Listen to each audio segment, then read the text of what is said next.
안녕하세요. 이선본입니다. 오늘부터 전국 교직원 노동조합, 줄여서 전교조라 불리는 조직에 대해 알아보는 시리즈를 시작합니다. 이선본은 반전교조, 민노총의 깃발 아래 우리 아이들의 교육을 지키기 위한 시민자치조직입니다.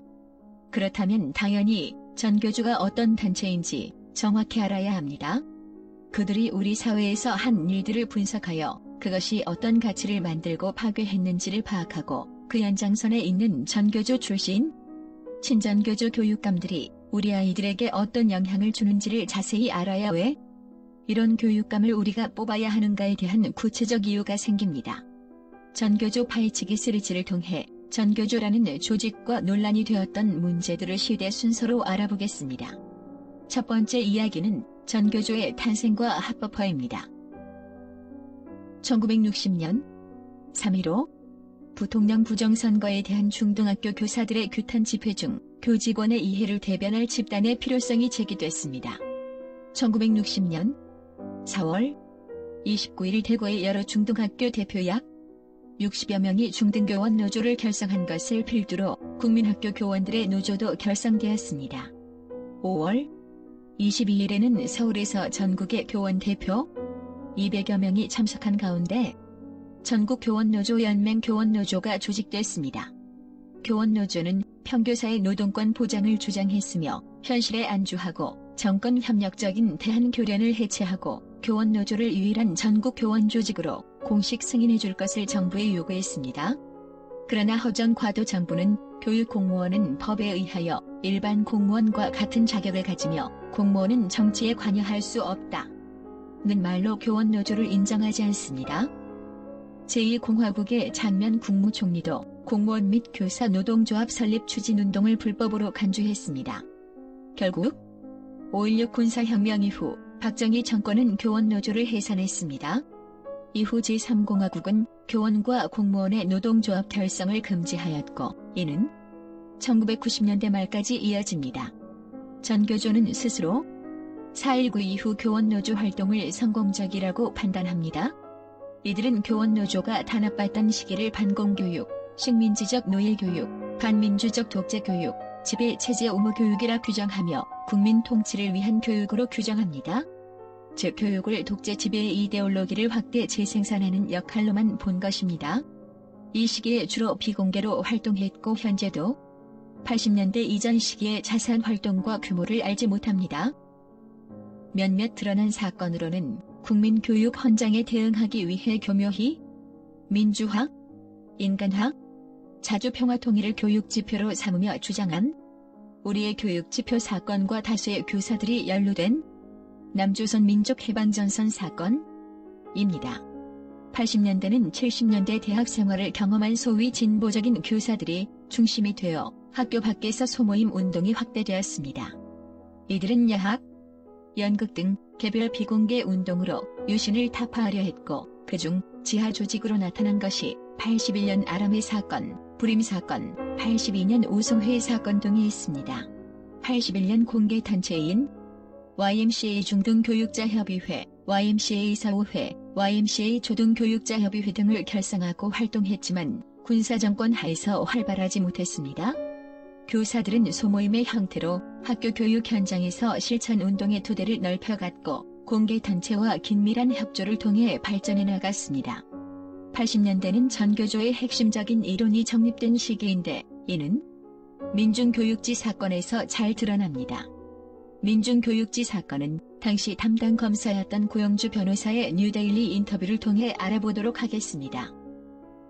1987년쯤 민중교육지 사건 재판에 관여하게 됐어요.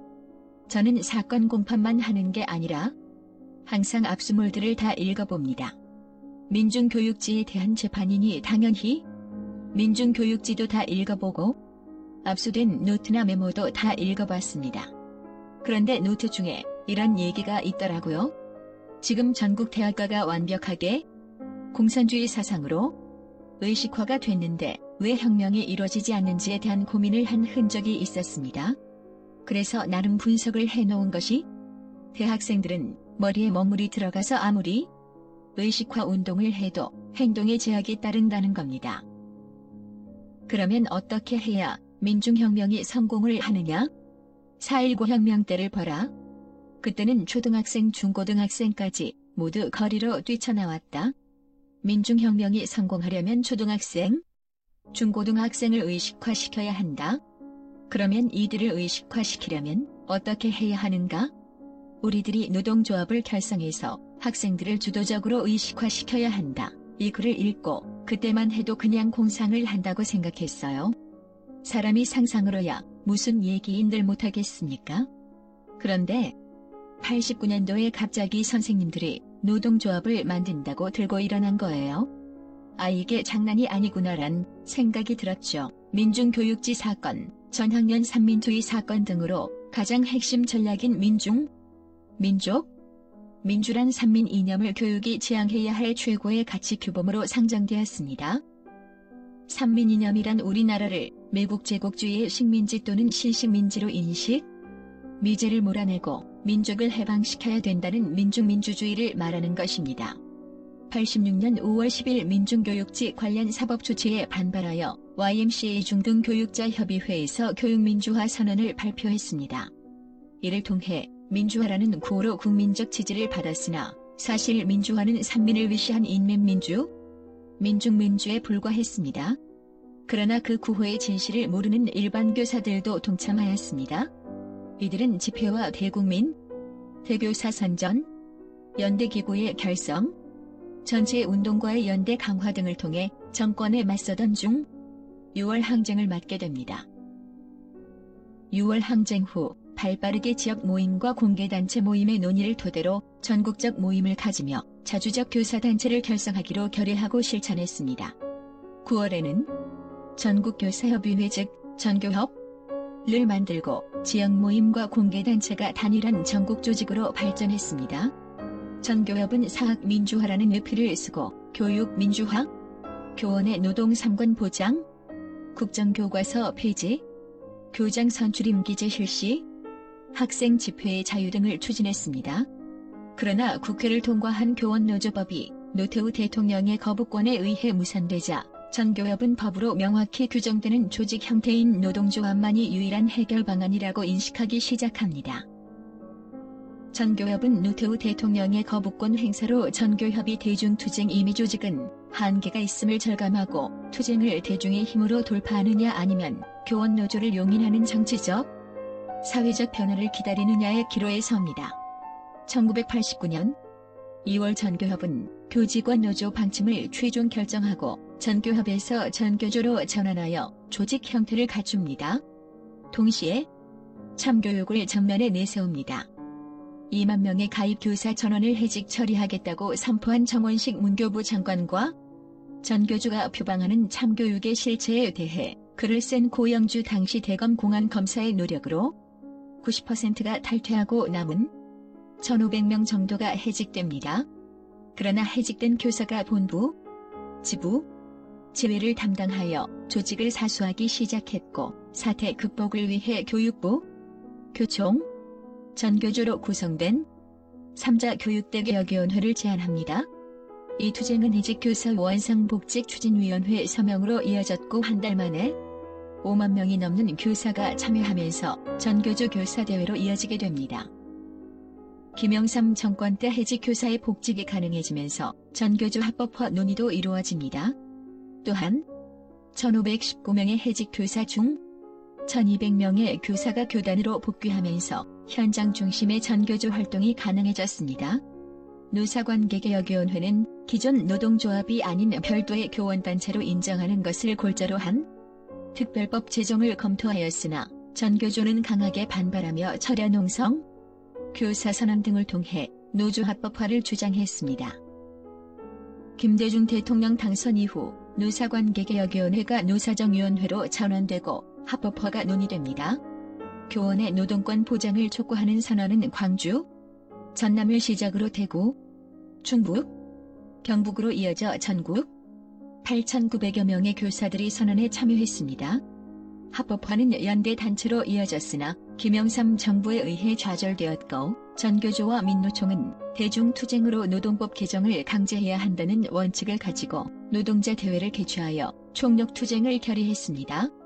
결국 한 달간의 총파업 끝에 노동법 재개정 약속을 받아냈습니다.